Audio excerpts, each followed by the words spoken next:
오늘도 하나님께서 축복하시는 참으로 복 있는 날입니다. 하나님의 연혜가 함께 하시길 원합니다. 오늘은 시편 제87편에서 상고하겠습니다. 시편 제87편에서도 하나님의 종교 개혁의 역사는 강물처럼 흐르고 있습니다. 오늘 시편 87편의 주제는 시온성, 예루살렘 성, 하나님의 도성에 대하여서 상고하겠습니다. 시편 제87편을 통하여 하나님께서는 시온성을 사랑하신다고 말씀하고 있습니다. 팔레스타인 이스라엘 그 온 땅에서 하나님이 가장 사랑하시는 도성, 바로 이것이 예루살렘 시온성이라고 말씀하고 있습니다.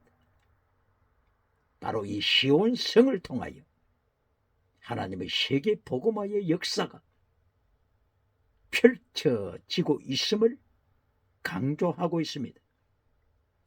바로 어제 상고한 시편 86편 9절에서 다윗은 세계 선교를 강조했습니다. 세계의 모든 민족이 하나님은 발 앞에 엎드려 경배하는 것을 다윗은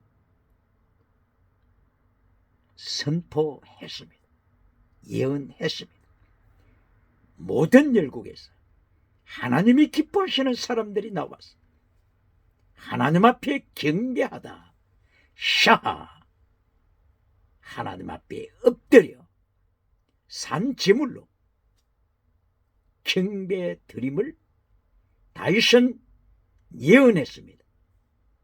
이렇게 세계 선교의 역사가 시편 87편에서도 하나님의 도성 예루살렘 성 시온성을 통하여 세계 역사, 복음화의 역사, 선교의 역사가 펼쳐짐을 말씀하고 있습니다.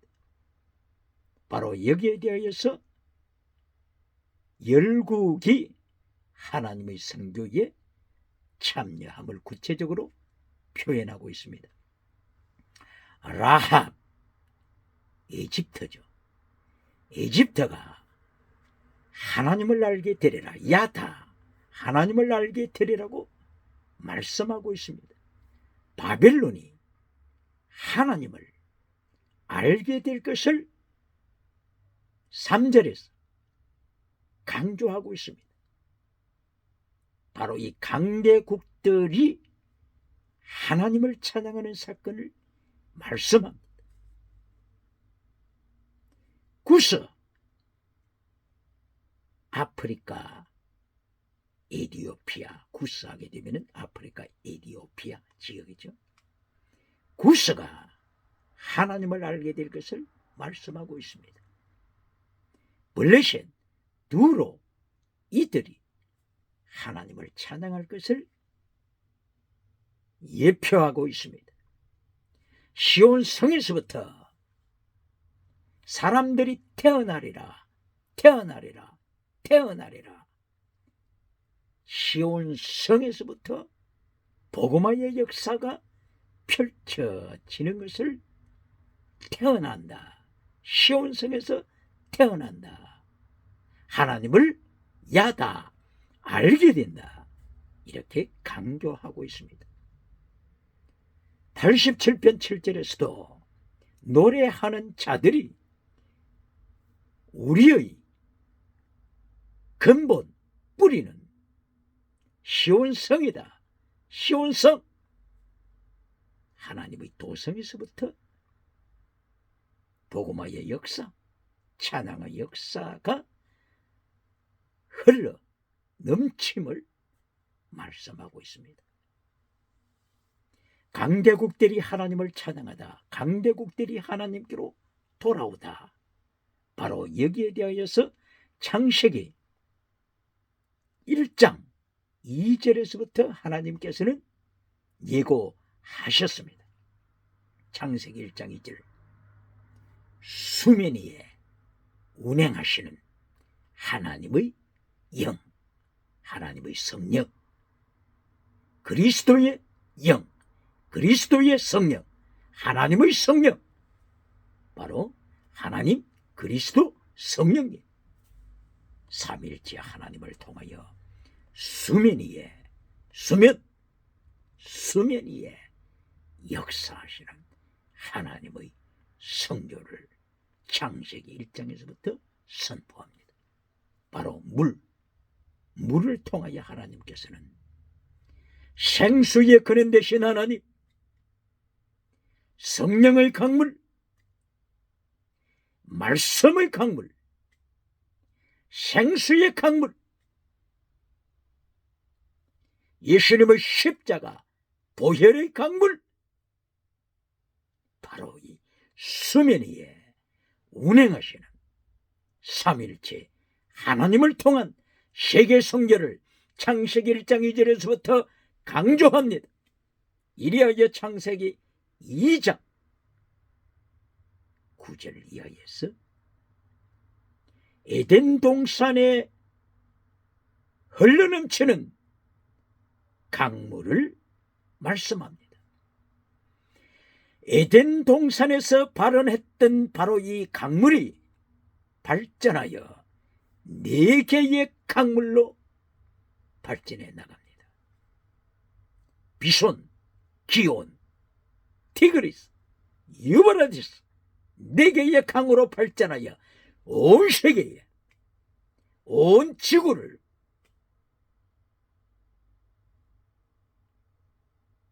끝까지 하나님의 말씀의 강물로 덮을 것을 예언합니다. 바로 이것이 이사야가 이사야서 11장 9절에서 예언했던 물이 바다를 덮음같이 여호와를 아는 지식이 온 세상에, 지구에 넘쳐날 것을 예언했습니다. 하박국 2장 14절을 통하여 하박국 선지자도 물이 바다를 덮음같이 여호와의 영광을 아는 지식, 야다 지식이 온 지구에, 온 세상에 차고 넘칠 것을 예언합니다.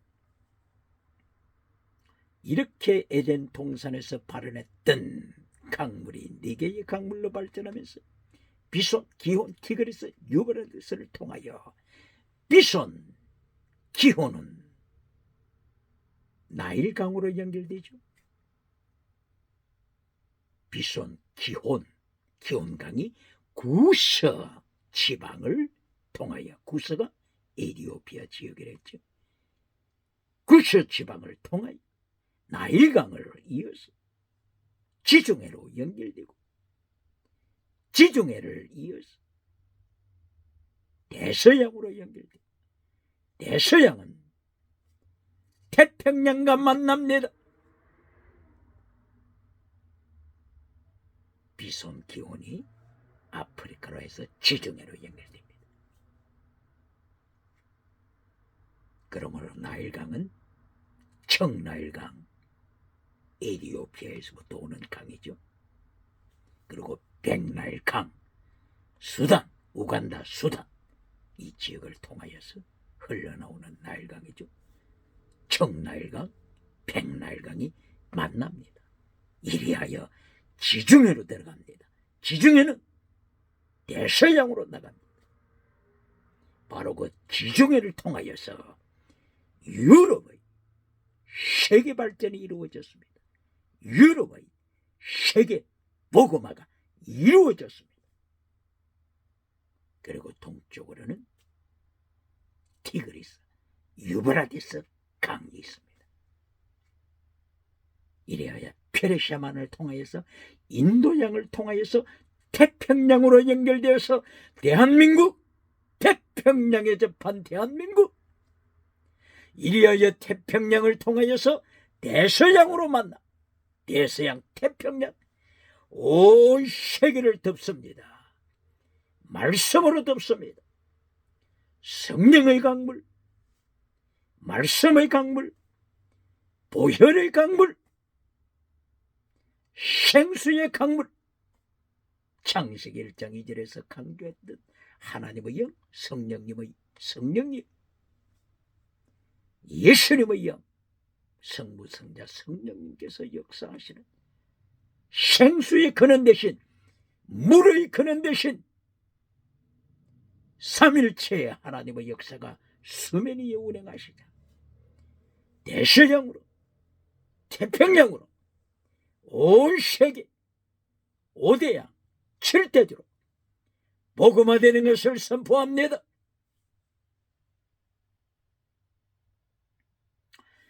이래하여 시편 제87편에서 시온성,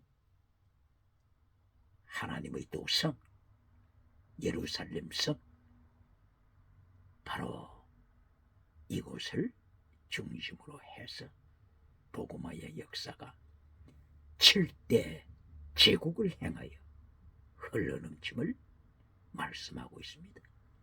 라합, 애굽이 하나님을 알리라. 바빌론, 하나님을 알리라. 7대 제국, 하나님을 알리라. 복음화의 역사입니다. 그러면은 제1대 제국 애굽을 복음화시키기 위하여서 하나님께서는 누구를 준비하셨습니까? 요셉을 준비하셨죠. 요셉. 애굽을 복음화시키기 위하여 하나님께서 요셉을 보내실 때 평강한 가운데 요셉을 파송시킨 것이 아니죠. 노예로 팔려가는 요셉, 노예로 팔려가는 요셉을 통하여 세계 복음화가 진행됐습니다. 이것이 하나님의 성교의 길입니다.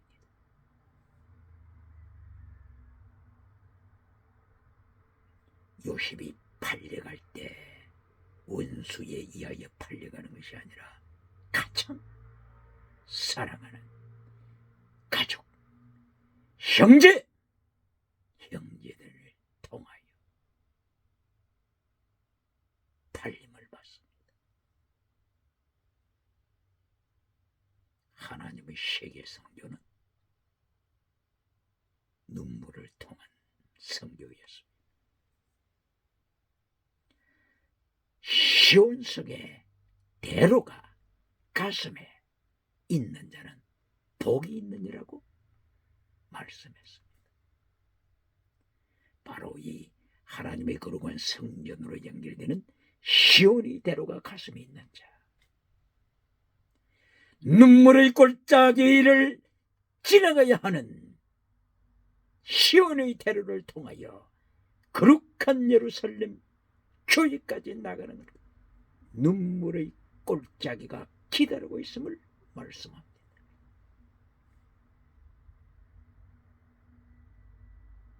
이렇게 제1대 제국 애굽을 복음화하기 위하여 하나님께서 요셉을 보내셨죠. 그리고 제2대 제국 아수르를 복음화시키기 위하여 하나님께서 누굴 준비하셨습니까? 요나 선지자, 요나. 하나님께서는 아수르를 복음화시키기 위하여 요나를 준비하셨습니다만 요나는 기필코 도망치고 싶었지.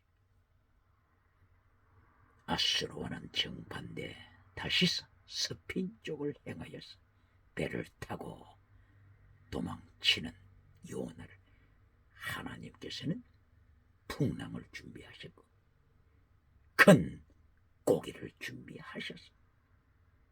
하나님은 끝까지 제2대 제국 아수르를 복음화시키는데 요나를 쓰셨습니다.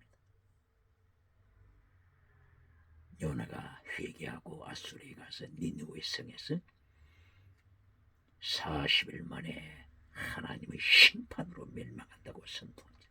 성령님의 역사에 의하여 왕으로부터 짐승에게까지 회개의 역사가 일어났습니다.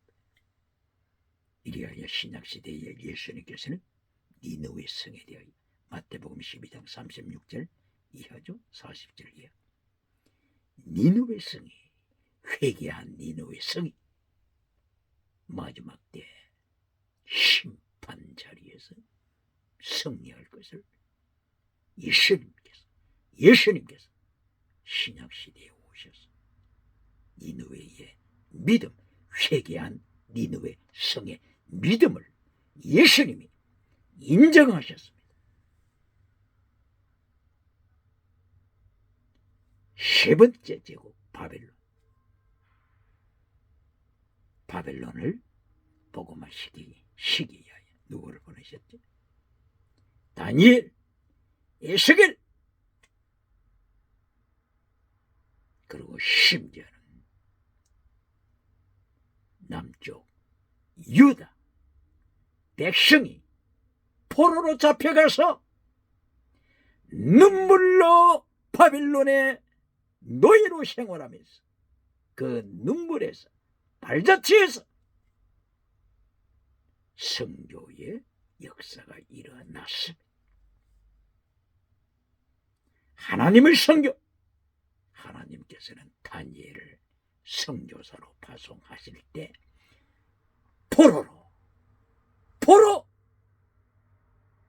포로로 잡혀가서 선교하게 하셨습니다. 에스겔 선지자도 마찬가지 포로로 잡혀가서 선교하게 하셨습니다.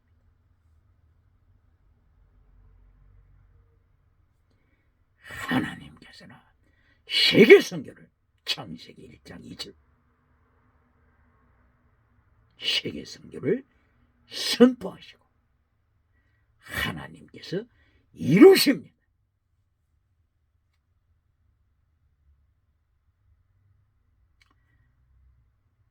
바빌론 다음에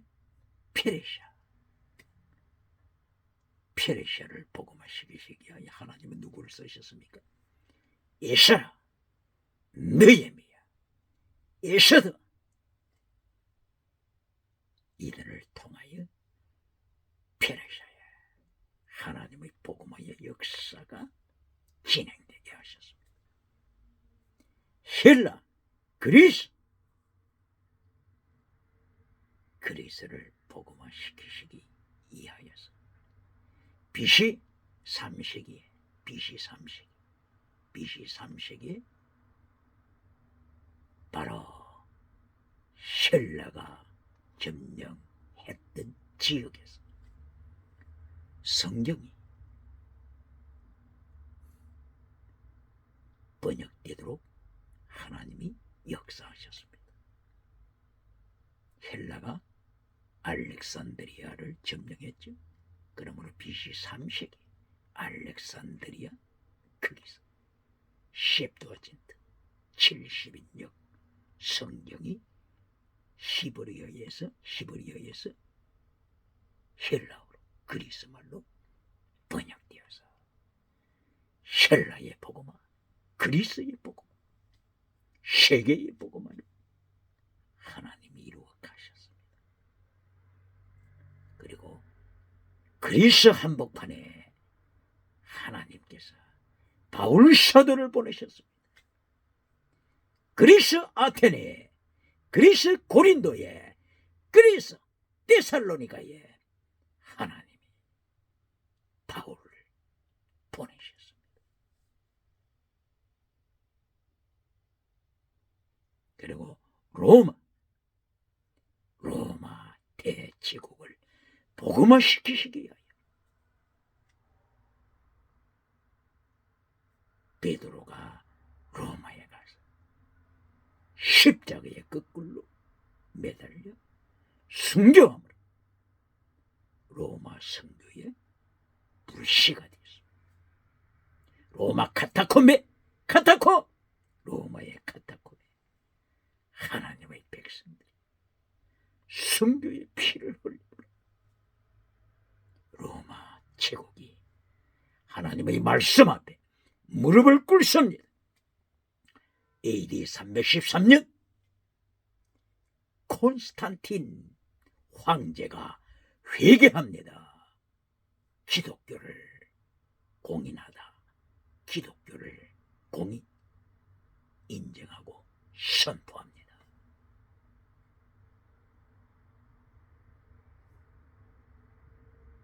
이것이 창세기 1장 2절에 수메리에 운행하시는 하나님, 생수의 근원 되신 하나님이 수메리에 운행하시사 비손, 기혼, 티그리스, 유브라디스 4대강이 세계의 복음화 물줄기가 되십니다. 이리하여 7대 제국을 행하여 하나님의 복음이 선포됩니다. 이 하나님의 놀라운 복음화, 세계 복음화를 누가 막겠습니까? 누가 막겠습니까? 어떤 사탄이 막을 수가 있습니까? 사탄의 꼬리가 막을 수가 있습니까? 어떤 정보가 막을 수가 있습니까? 7대 제국, 세계에서 가장 내놓으라고 하는 제국들을 하나님께서 하나님의 사람들을 파송시키셨습니다. 복음화시키십니다. 복음화시키셨습니다. 할렐루야!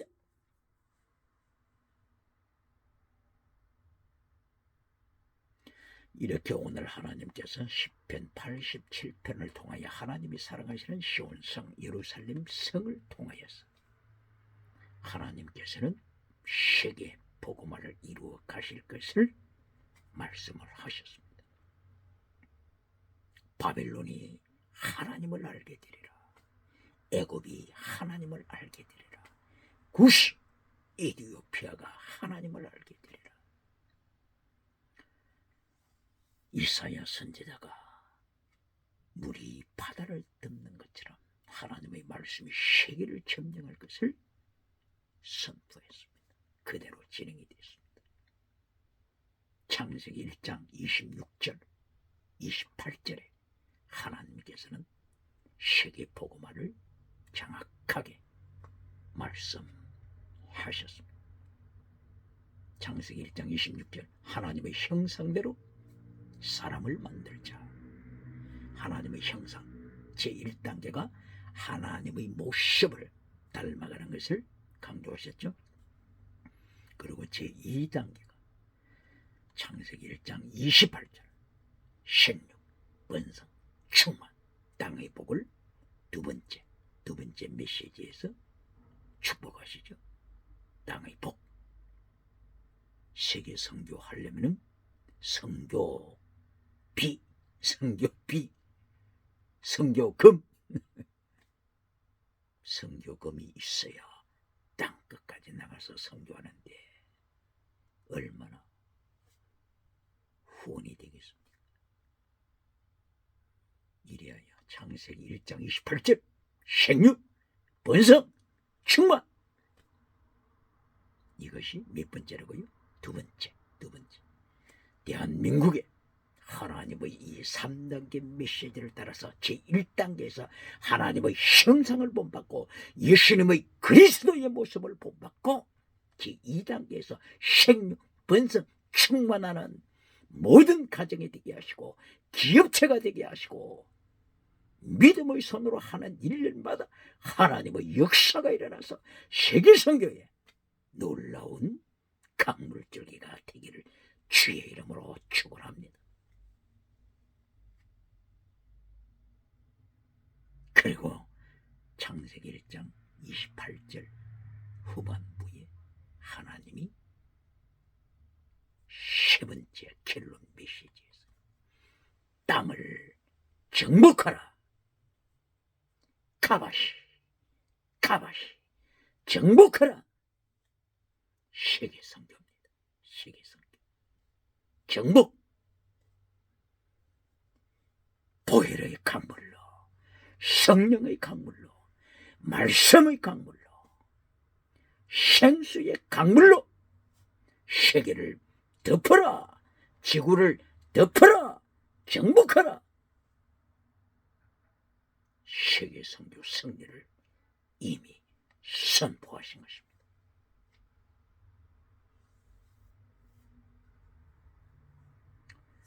이런 하나님의 세계 선교의 역사를 다윗은 시편 86편 9절에서 온 열방이 하나님께로 나왔습니다. 하나님을 경배하는 샤하, 완전히 자기 자신이 하나님 앞에 깨뜨려져 엎드려져 배를 바닥에 깔고 양팔과 양다리를 쭉 뻗어서 죽은 개구리처럼 쭉 뻗어서 하나님 앞에 로마서 12장 1절 이하에 산제물로 드리라. 전제 드링크 오프닝 전제로 순교의 제물로 드릴 샤하 경배하는 예배입니다. 이 예배가 필요합니다. 의자에 앉아서 하나님 앞에 예배 드리는 아바드, 하나님 앞에 서비스, 월십, 서비스, 아바드 예배도 있습니다. 하나님께서는 제물되는 예배를 기뻐하십니다. 산제물. 이렇게 다시 시편 86편 9절에서 세계 선교를 고백한 다음 87편에서 하나님의 도성 예루살렘에서 땅끝까지 복음의 역사가 일어날 것을 예고합니다. 누가복음 24장 40절 이하에서도 예수님께서 부활하셔서 제자들에게 명령하신 것. 너희는 예루살렘을 떠나지 말라. 예루살렘에서부터 온 세계 회개.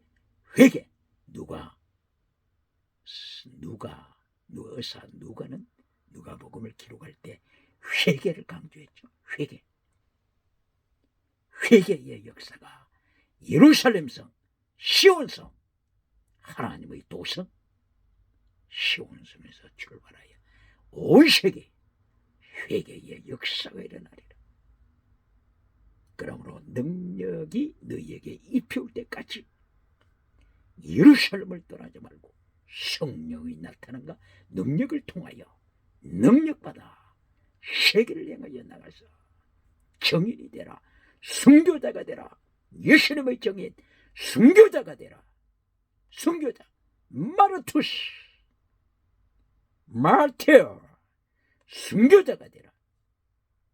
예수님이 명령하셨습니다. 이때에 예수님께서 제자들에게 성경을 가르치셨죠. 성경 어느 부분을 가르치셨어요? 성경 모세오경, 그리고 시편, 시가서, 욥기, 시편, 잠언, 전도, 아가서, 시가서, 그리고 선지서, 이 모든 성경에 기록되어 있는 예수님에 대하여 예수님께서 친히 제자들에게 가르치셨다고 말씀이 되어 있습니다. 누가복음 24장 40절 이하.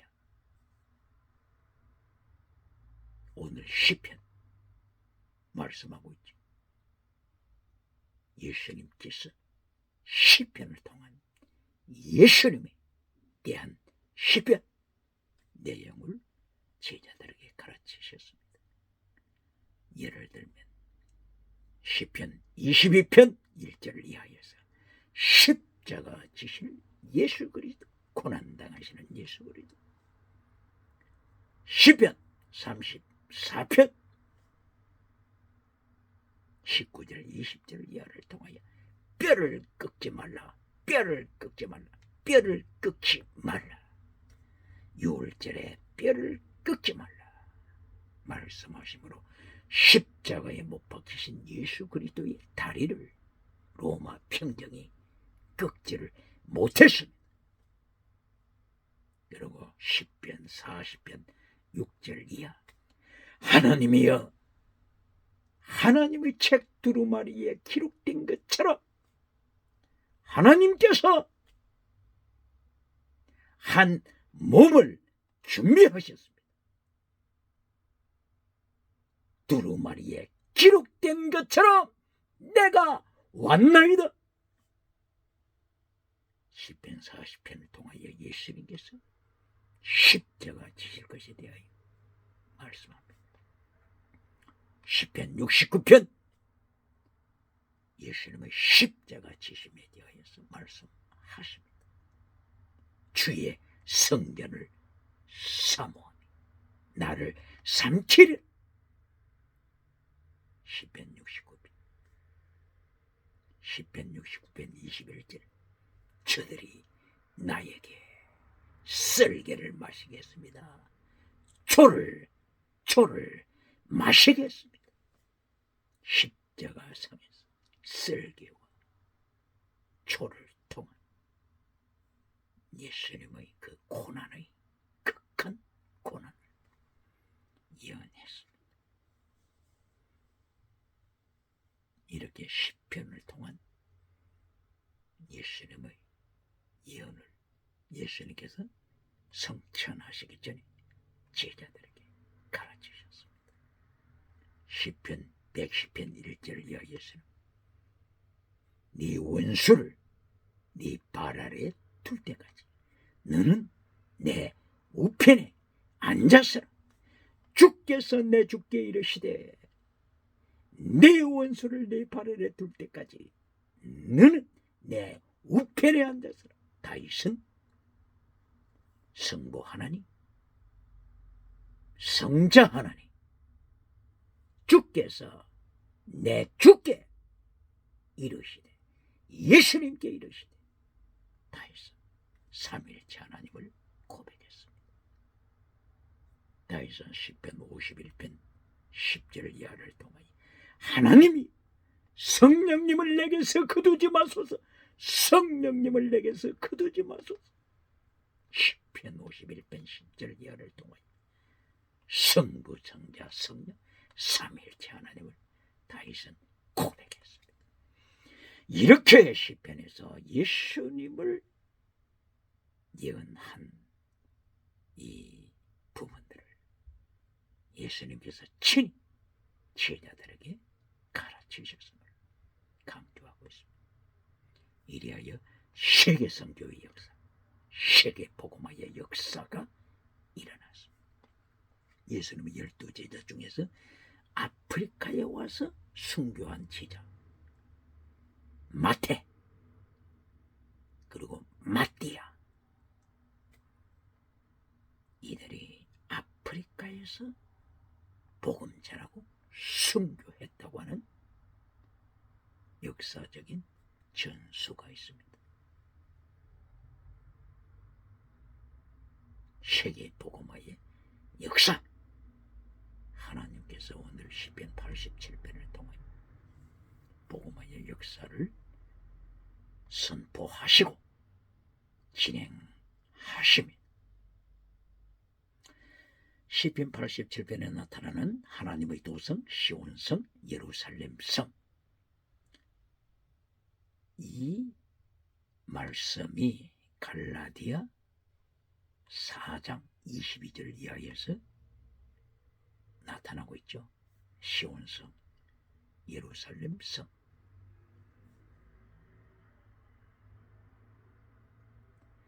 이것을 바울 사도는 땅에 있는 예루살렘, 하늘에 있는 예루살렘, 이걸 비교하면서 기록되어 있습니다. 이때의 바울 사도는 갈라디아서 4장 24절이죠. 비유를 통하여 말한다. 비유를 통하여 말하겠다. 하나님의 성령님을 통해서 비유로 비유 말합니다. 바울 사도가 비유를 강조합니다. 바로 여기서 나타난 비유는 알레고리입니다. 알레고리. 바울 사도가 그리스어를 쓸 때 정확하게 비유 중에서 알레고리 비유를 기록했습니다. 알레고리 비유를 여기서 기록할 때 알레고리 바로 이것을 분석하게 되면은 알레 이건 알로스 다르다 알로스 다르다 알레 이것은 알로스 그리고 알레고리 할 때 아고로 바로 이 아고로는 말하다 스피킹 말하다 스피크 말하다 그러니까 알로스 다른 방법으로 혹은 다른 뜻으로 스피크 아고로 스피크 말하다 다른 뜻으로 다른 방법으로 말하다 이것이 알레고리입니다. 이것이 비유법입니다.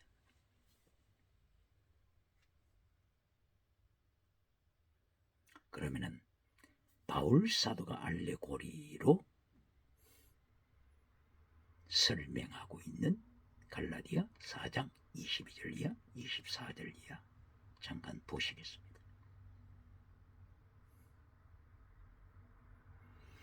이때에 아브라함에게는 두 아들이 있었는데 한 아들은 여종의 아들 이스마엘 여종 하갈 아들 이스마엘 다른 하나의 아들은 자유자의 아들 사라의 아들 이삭을 들어서 설명하고 있습니다. 하갈은 여종 종 그러나 사라는 자유자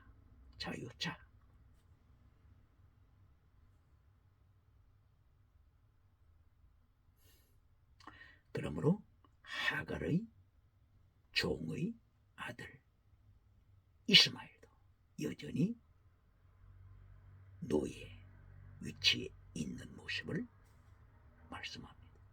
그러나 이삭은 자유하는 여자 자유하는 사라를 통한 이삭 자유인으로 표현되고 있습니다. 이것은 율법을 설명하면서 이렇게 비유를 통하여 설명한 거죠. 율법을 설교할 때. 그러므로 할례를 강조하는 할례를 강조하는 그 당대의 유대인을 중심으로 한 타락한 교회 할례 받아야 천국 간다고 주장하는 이들은 여전히 하갈처럼 노예요 죽은 자요 종노릇 하는 것뿐이다 강조하는 거죠. 그러나 사라 이삭 이 계통으로는 예수님의 십자가 지심으로 예수님의 부활하심으로 믿음으로 구원받는다. 구약시대도 율법으로 구원받는 것이 아니고 믿음으로 구원받는다. 이걸 강조하는 거죠. 구약시대의 믿음의 단어는 뭐죠? 아만. 신약은 아멘 이렇게 되죠. 아만 믿습니다 뜻이죠. 그리고 다른 하나는 바타흐 이것도 믿습니다. trust in our Lord God. 아만과 바타흐 이 두 개의 단어가 구약시대에 믿음으로 천국 간다. 믿음을 강조할 때 이 두 단어를 하나님이 쓰셨습니다. 그러면 하박국 2장 4절 오직 의인은 믿음으로 살리라 이것도 아만이죠. 아만의 조금 형태가 바꾸어진 것이 에무나 혹은 에멧 같은 뿌리죠. 그러므로 구약시대도 믿음으로 구원받습니다. 신약시대도 믿음으로 구원받습니다. 아브라함이 믿음으로 구원받았습니다. 갈라디아 3장 6절 이하 아브라함이 믿음으로 구원받았다. 아벨 아담의 아들 아벨, 에녹, 노아 믿음으로 구원받았습니다. 이것이 히브리서 11장 1절 이하 믿음장을 통하여 구약시대도 믿음으로 구원받았음을 가르치고 있습니다. 이렇게 하나님께서는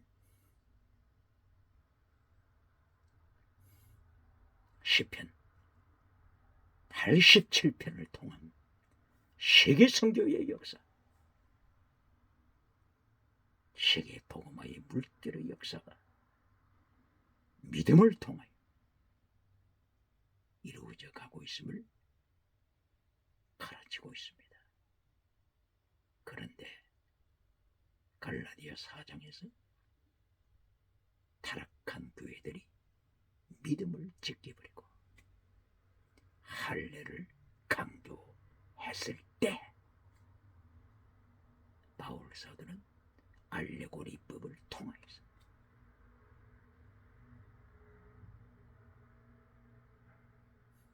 하갈은 노예다, 노예법으로 빠지면 안 된다, 할례를 주장하는 것은 노예로 가는 길이다. 그러므로 예수님 안에서 자유자가 되라. 바로 이 사라의 계통을 통하여 예수님의 보혈로 자유자가 되라 강조했습니다. 갈라디아 4장 24절 25절을 통하여 이제 구체적으로 알레고리를 언급하는데, 하갈은 신의 산이다. 하갈이 뭐라고요? 신의 산이다. 신의 산에서 율법을 강조했죠. 하갈은 신의 산이다. 이것은 이것이다. 메타포는 알레고리에 포함되죠. 지규법도 알레고리에 포함되죠. 하갈은 신의 산이다. 하갈은 땅에 있는 예루살렘과 같다. 땅에 있는 예루살렘, 오늘 땅에 있는 예루살렘이다. 신의 산이다. 이것이 알레고리 비유법이라고 바울 사도가 기록했습니다. 그리고 위에 있는 예루살렘은 우리의 어머니다. 위에 있는 예루살렘, 천국에 있는 예루살렘, 천성에 있는 예루살렘, 새 예루살렘, 우리의 어머니다. 이것이 알레고리법이라고 바울 사도가 갈라디아 4장 24절에서 기록했습니다. 천국에 있는 예루살렘은 누구라고요? 우리의 어머니다. 어머니라고 하는 것이 뭐라고요? 시편 87편 1절 이하에서 시온성을 강조하면서, 예루살렘 성을 강조하면서 시온성에서 태어났습니다. 시온성에서 태어났습니다. 계속 강조했죠. 복음화의 역사가 예루살렘에서부터, 시온성에서부터 세계로 흘러나가는 바로 이것을 예표하는 시온성에서 태어났습니다. 찬양 부르는 이 찬양자들도 우리의 근거는, 뿌리는 시온성입니다. 강조했죠. 이처럼 모든 하나님의 백성은 혈통으로나 육적으로 태어난 것이 아니고 하나님께로부터 태어났다. 요한복음 1장 12절. 혈통으로 태어난 것이 아니고, 육정으로 태어난 것이 아니고, 사람의 뜻으로, 부모의 뜻으로 태어난 것이 아니고 하나님께로, 천국에서부터, 하늘 하나님께로부터 태어났다. 바로 하늘의 새 예루살렘, 새 예루살렘, 바로 예수님이 통치하시는 새 예루살렘, 예수님의 보혈에 의하여 예수님의 피로 값지고 사심을 통하여 속량함을 받고 태어났다. 그러므로 예수님이 통치하시는 새 예루살렘, 새 예루살렘 위에 있는 예루살렘은 우리의 어머니다. 예수님이 통치하시는 새 예루살렘, 예수님으로부터 우리가 영생을 받았기 때문에 위에 있는 예루살렘은 우리의 어머니다. 강조했으면 이것이 알레고리 비유법이라고 바울 사도는 갈라디아 4장 24절에서 기록했습니다. 알레고리 두 개의 단어가 합한 것이라고 했죠. 알레, 이거는 알로스, 다르다, 디퍼런트, 다르다. 고리, 이거는 아고료, 스피킹, 말하다. 다르다와 말하다, 디퍼런트와 스피킹. 이것이 합해서 알레고리, 다르게 말하겠다, 다른 뜻으로 말한다. 알레고리 비유법을 성경에도 기록했습니다. 그러므로 성경에 알레고리 방법으로 기록한 부분들은 알레고리로 해석해야 합니다. 알레고리로 기록했는데 이것을 문자적으로 해석해버리면 어떻게 됩니까? 예를 들면 요한계시록 5장 5절, 예수님은 사자다, 라이언, 짐승 사자다. 이것을 알레고리로 해석하지 않고 메타포로 해석하지 않고 문자적으로 해석하면 예수님은 짐승이다, 이렇게 되어버리잖아요. 그러므로 예수님의 마태복음 13장 10부리는 비유, 이 알레고리 방법으로 했죠. 누가복음 10장 25절 이하 선한 사마리아 사람, 이것을 설명할 때도 알레고리로 기록했죠. 알레고리는 알레고리로 해석해야 되고, 알레고리 해석할 때 조심해야 합니다. 베드로 사도가 베드로후서 3장 16절에서 성경에 있는 예언의 말씀을 풀 때 자기 멋대로 풀다가 멸망에 떨어진다고 하는 것을 하나님께서 베드로 사도의 입을 열어서 선포케 했습니다. 그러므로 요한계시록, 메타포로 되어 있는 요한계시록, 이것을 해석할 때는 아주 위험한 순간이죠. 바울 사도를 통한 경고, 베드로 사도를 통한 경고를 기억하면서 해석해야 될 것을 강조합니다.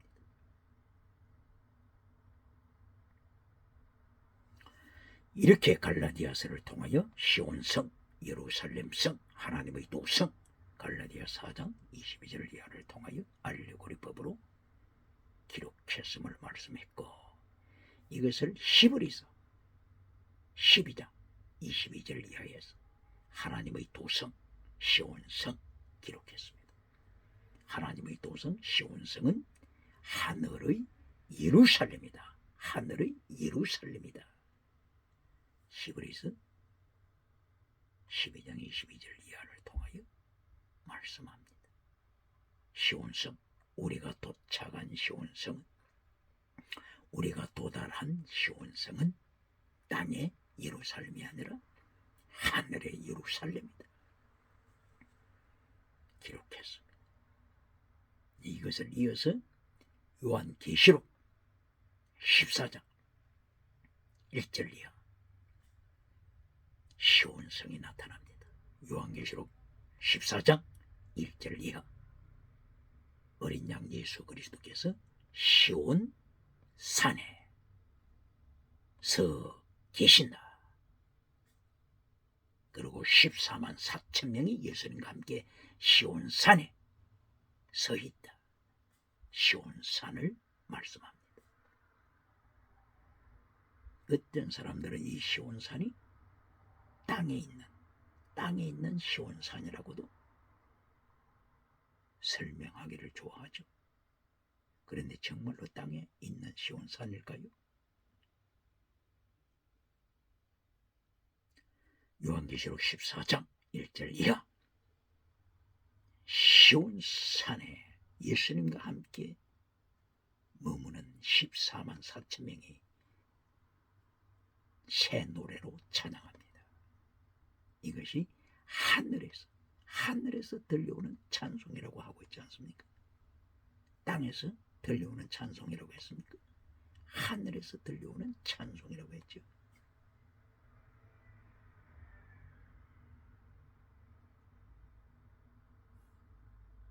하늘을 강조합니다.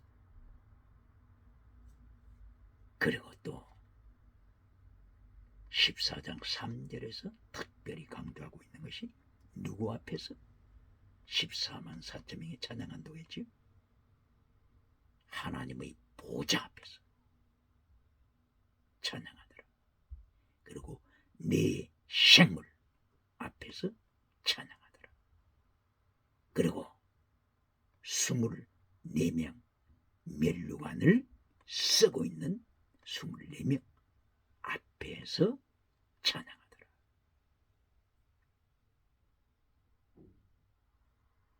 하늘에 있는 예루살렘, 하늘에 있는 시온성, 하늘에 있는 예루살렘을 가리키고 있지 않습니까? 구체적으로 이렇게 말씀하고 있지 않습니까?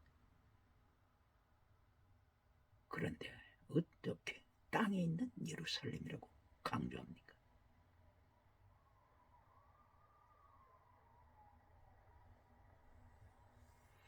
이렇게 하나님의 보좌 앞에서 찬양하다. 하나님의 보좌 앞에서 찬양하다. 네 생물 앞에서 찬양하다. 하나님께로부터 면류관 받은 24사람 앞에서 찬양하다. 이 새 노래의 찬양이 하늘로부터 들려오더라. 바로 이것이 요한계시록 14장 1절 이하에 기록되고 있습니다.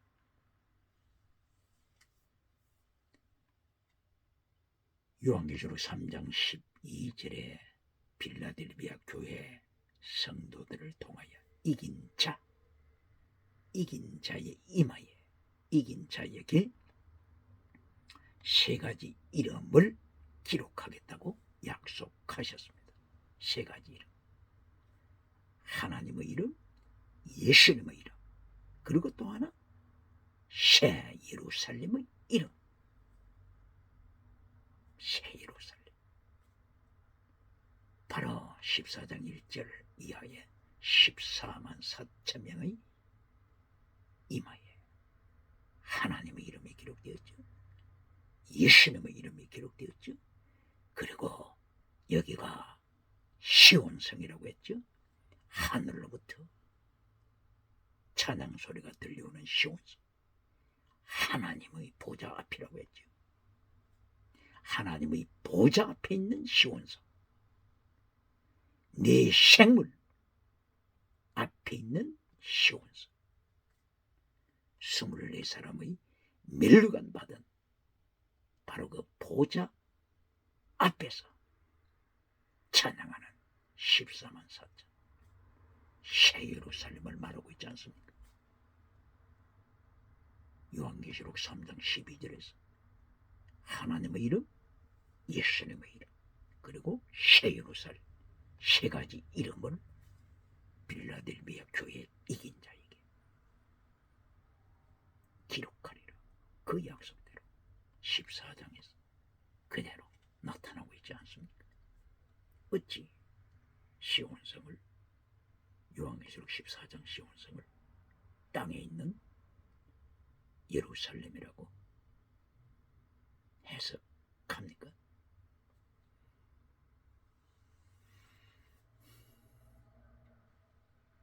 시온성, 예루살렘 성 통하여 복음화의 역사가 땅끝까지 흘러갈 것을 오늘 시편 87편에서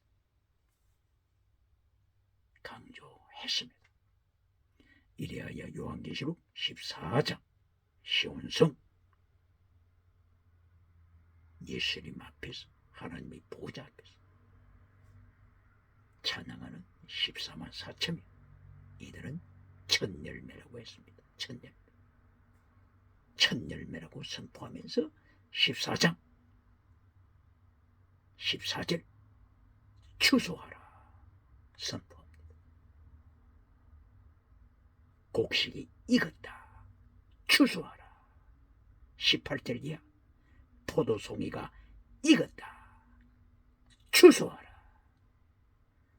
그러므로 요한계시록 14장 4절 5절에 기록되어 있는 14만 4천 명은 천열매다. 천열매 뜻이 뭐라고요? 이제는 추수하는 하나님의 타이밍, 카이로스 타이밍이다. 이리하여 14장, 15장, 16장 순교의 피를 흘리는 계속 역사가 나타나면서 추수의 역사가 일어납니다. 바로 이것은 천열매는 추수의 신호탄입니다. 그러므로 이때부터 14만 4천 명의 온 세계에서 땅끝으로 순교하는 하나님의 사람들 14만 4천 명으로 들어옵니다.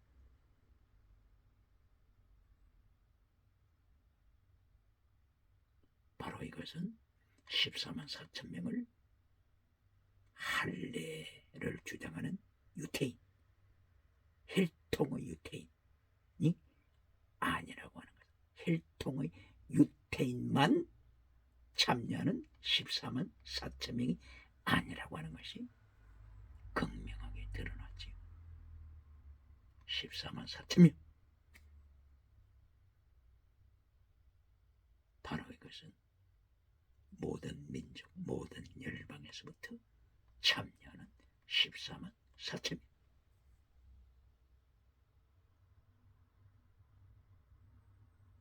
사건의 역사로 연결됩니다.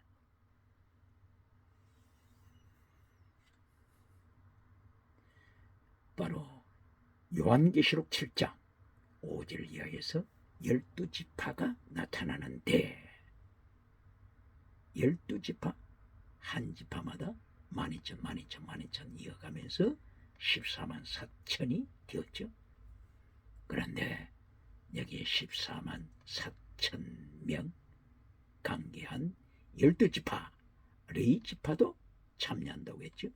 구약시대의 레위지파는 특별한 지파로 하나님께서 세우셨는데 여기는 레위지파가 12지파 속에 들어와 버렸습니다. 구약시대는 레위지파는 하나님의 말씀에 따라 11조를 받으면서 11조 12지파가 하나님 앞에 바치는 11조를 레위지파가 특별히 받으면서 특별한 위치에서 하나님 앞에 헌신했습니다. 그러므로 구약시대에는 레위지파에서 제사장이 나타났습니다. 그런데 요한계시록 7장 12지파 속에 레위지파가 들어오면서 단지파가 빠지고 에브라임 지파가 삭제되고 그렇게 하면서 여기에 레위지파가 들어오게 되죠. 질문합니다. 레위지파가 요한계시록 7장 5절에 12지파 속으로 들어왔는데 그러면 제사장은 어느 지파에서 나옵니까? 대답하세요. 여기서 결단났습니다.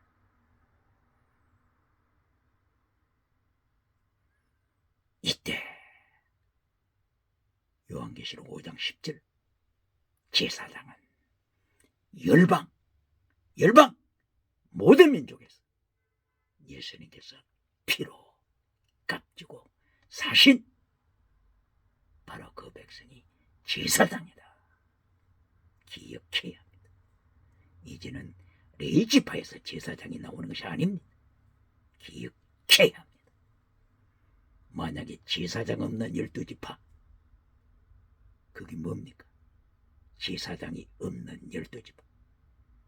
요한계시록 7장 5절, 제사장이 없는 12지파. 세상 말로는 안고 없는 진방이 되어버리죠. 물이 없는 구름이 되어버리죠.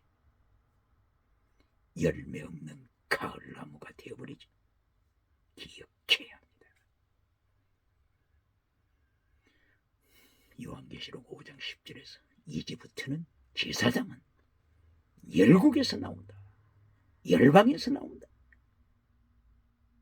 이제는 목사 안수 받은 사람이 레위지파에서 나오는 것이 아니라 열방에서 나온다.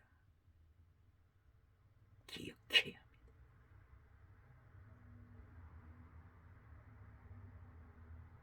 그러므로 히브리서 9장 10절, 제사법을 개혁할 것이다. 제사법을 개혁한다. 선포했습니다.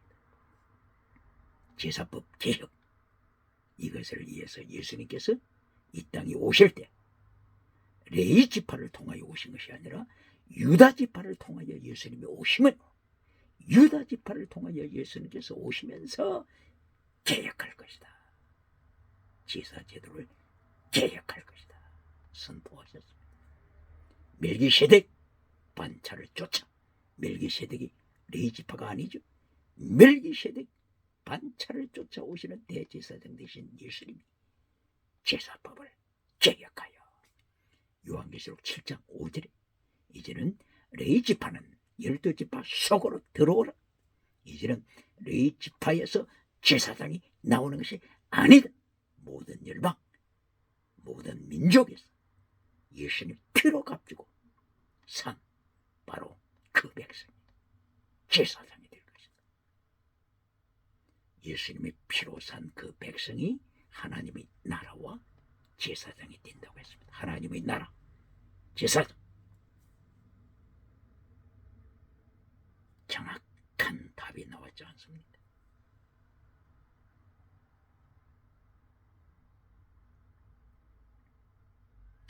그러면은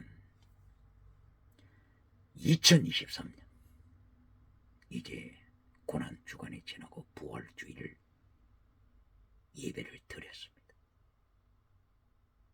그러면 어떻게 살아야 됩니까? 어떻게? 계속하여 메시지 결론이 땅의 복이 되어야 되겠습니까? 계속해서 메시지 결론, 요한 3서 1장 2절, 메시지 결론이 범사복 건강복으로 땅의 복으로 메시지를 마쳐야 되겠습니까? 계속하여 교회를 젖먹이로 만들겠습니까? 계속해서 요한 3서 1장 3절 4절 5절 십계명을 잘라버리겠습니까? 진리를 잘라버리겠습니까? 체득 미시바드 해신 피스티스 크리스 엘리오스 믿음 정의 목숨을 다하여 하나님을 사랑하는 순교신앙, 이것을 잘라버리고 땅의 복으로 건강복으로 기적복으로 지나가는 은사로 결론 내려야 되겠습니까? 부활주의를 맞이한 2023년 기독교는 결단해야 합니다. 종교개혁으로, 경건주의 운동으로 결단해야 합니다.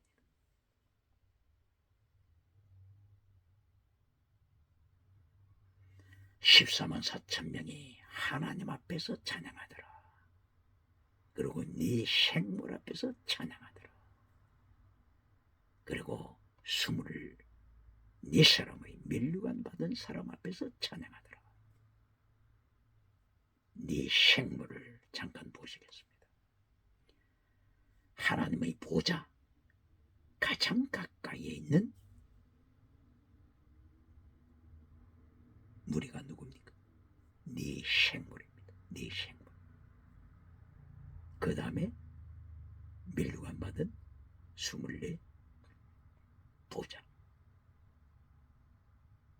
그렇죠? 그리고 14만 4천. 그리고 14만 4천 다음에는 신옷 입은 무리.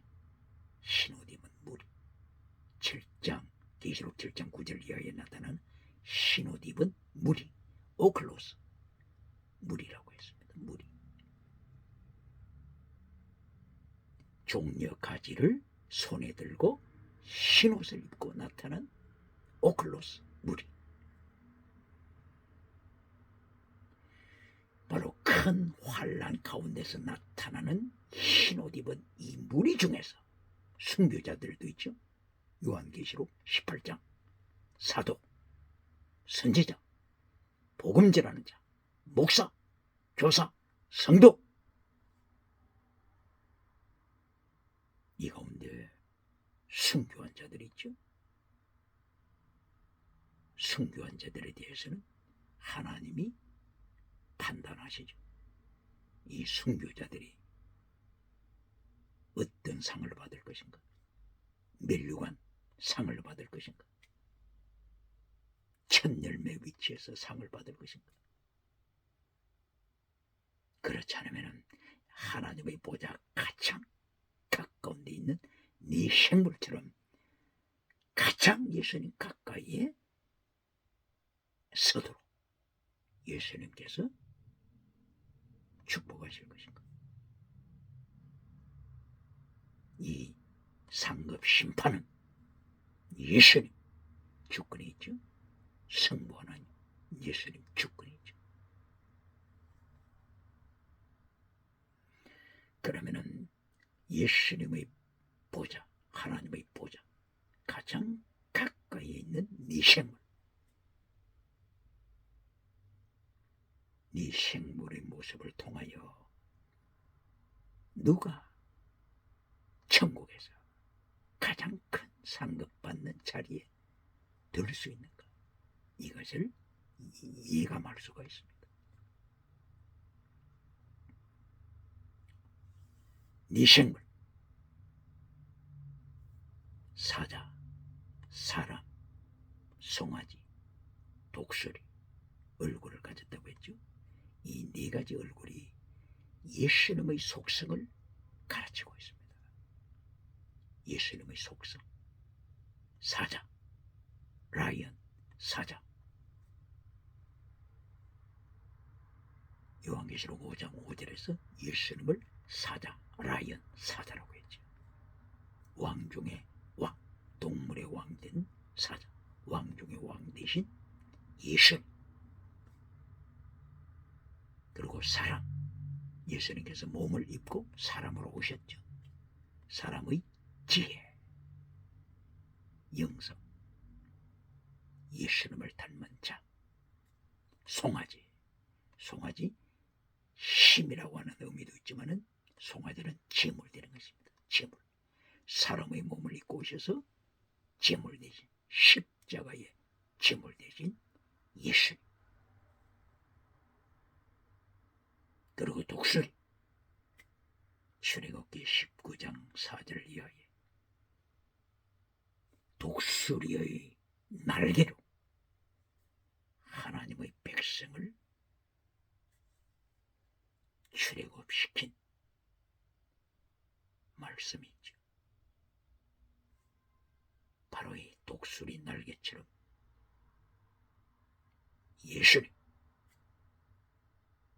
예수님께서 그처럼 하나님의 백성을 지키시는 그 모습을 통하여 독수리로 묘사되고 있습니다.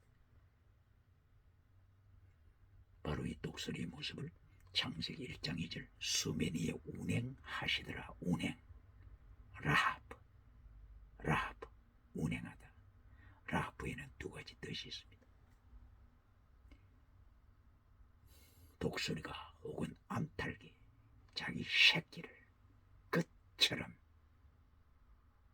죽기까지 사랑하는 그 사랑의 모습을 라하브 여기에 찾아볼 수 있습니다. 다른 하나는 징계의 뜻이 있습니다. 징계. 쉐이키 하나님께서 흔드십니다. 하늘을 흔드시고 땅을 흔드셔서 바다를 흔드셔서 지구를 흔드셔서 하나님이 지구를 한번 흔드시면 어떻게 됩니까? 이것을 통하여 하나님은 하나님의 백성을 지켜가십니다. 회개하게 하시고 하나님께서 날개로 독수리 날개로 지키듯이 성경 예수님께서는 목숨을 다하는 하나님의 사랑으로 그의 백성을 지키십니다. 그러므로 독수리 예수님의 속성을 잘 표현하고 있습니다. 이렇게 네 생물은 네 얼굴이 예수님의 속성을 보여주고 있습니다. 사복음서를 통하여 예수님의 속성을 또한 보여주고 있습니다. 사자 요한복음은 예수님의 사자 모습을 보여주고 있죠. 왕중의 왕이신 예수님을 요한복음은 강조하고 있습니다. 누가복음은 사람으로 오신 예수님을 강조하고 있습니다. 마가복음은 사람으로 오셔서 제물 대신 예수님을 강조하고 있습니다. 마태복음은 독수리 모습 중에 독수리 창공을 오르는 영성 그 모습을 마태복음은 강조하고 있습니다.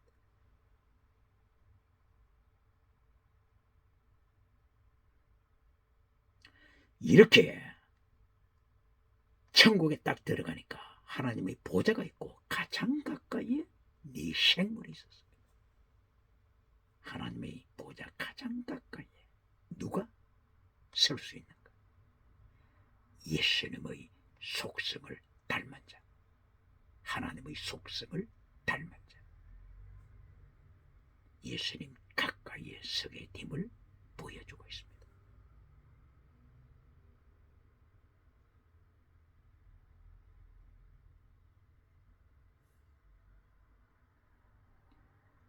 베드로후서 1장 4절을 이해하죠. 하나님의 속성을 베드로는 강조했죠. 하나님의 속성, 바로 이 하나님의 속성이 믿음의 덕의 지식의 절제, 인내, 경건의 형제 우애의 사랑을 공급하라. 이것이 하나님의 속성이라고 했죠. 이 하나님의 속성을 닮아가는 자, 하나님의 모습을 닮아가는 자, 하나님의 보좌 가까이에 서게 됨을 보여주고 있습니다. 첫째, 믿음의 덕을 이렇게 했죠. 믿음. 만약에 오직 믿음 하면서 믿음만 강조하다가 천국 들어갔다고 가정을 합시다. 믿음의 덕을 했는데 덕도 없이 덕의 지식을 하나님을 아는 지식 야다 지식도 없이 오직 믿음 이것만 가지고 사랑도 없이 경건주의 운동도 없이 이신칭이 그 하나만 가지고 천국에 들어간다고 합시다. 그러면 어느 대일에 서겠습니까? 어느 대일에?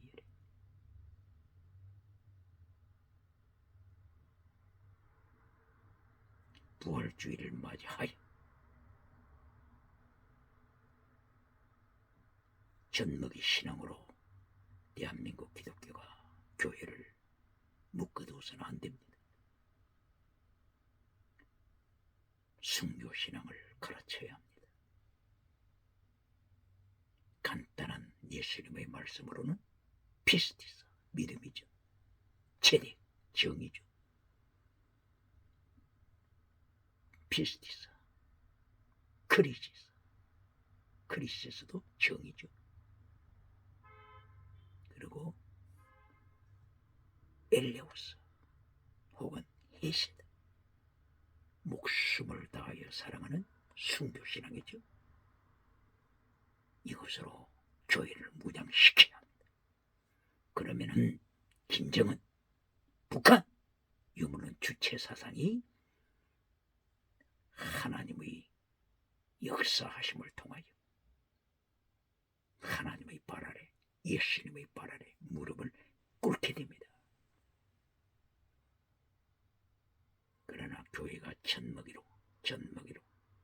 젖먹이로 계속 있으면서 메시지 결론이 땅의 복이 될 때, 욥기 8장 7절 땅의 복으로 끝날 때, 시편 50편 15절 땅의 복으로 끝날 때, 시편 81편 10절 네 입을 넓게 열라 땅의 복으로 끝날 때, 요한삼서 1장 2절 신유 은사 땅의 복으로 끝나면서 십계명을 잘라버릴 때, 진리를 잘라버릴 때, 정의와 순교신앙을 잘라버릴 때, 예수님께서 마태복음 5장 13절에서 예언하셨습니다. 네가 소금 맛을 잃으면 밟힐 날이 올 것이다. 발 아래 밟힐 날이 올 것이다.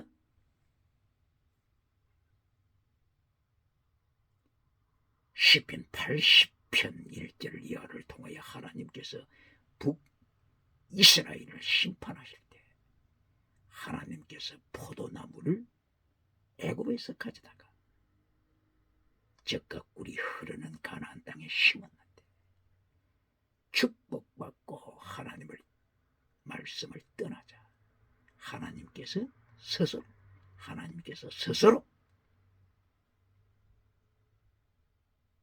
성벽담을 하나님이 허셨습니다. 사탄이 헐어버린 것이 아닙니다. 하나님이 성벽을 허시고 아수르 군대를 불러서 북이스라엘을 밟아버리게 하셨습니다. 북이스라엘 우상, 번영주의 우상, 성공주의 우상, 금송아지 우상을 침멸시키고 아수르의 포로로 잡혀가게 하셨습니다. 교회 안에 금송아지 우상이 있습니까? 교회 안에 번영주의 우상이 있습니까? 성공주의 우상이 있습니까? 음행의 우상이 있습니까? 간통의 우상이 있습니까? 동성애, 열왕기하서 23장 7절 요시야 왕 때 성전 안에 동성애 집이 있었지 않습니까? 이렇게 진리를 잘라버리고 땅의 복으로 강조하고 메시지가 땅의 복이 될 때 하나님은 밟히게 하십니다. 밟히게 하십니다. 그러므로 오늘 하나님께서 시편 87편을 통하여 세계복음화의 은총을 선포하시고 세계복음화의 역사를 이루어 가십니다. 세계복음화의 역사를 이루어 가실 때 하나님의 보좌 앞에 제일 가까이 서는 자, 네 생물을 통하여 보여주십니다. 면류관 받는 24명의 면류관 받는 자를 통하여 순교신앙, 빌라델비아의 순교신앙을 통하여 면류관 받는 것, 서머나교회의 순교신앙을 통하여 면류관 받는 것을 보여주십니다. 14만 4천 명의 천년매 예수님이 어디로 인도해 가시든지 순교신앙으로 따라가는 것을 보여주십니다. 흠이 없는 완전한 자, 흠이 없는 자, 텔레오스 신앙을 보여주십니다. 오늘도 부활주의를 맞아요. 종교개혁으로, 경건주의 운동으로 대한민국 교회를 통하여 세계의 놀라운 하나님의 뜻이 이루어지기를 예수님 이름으로 축원합니다. 축복합니다. 할렐루야.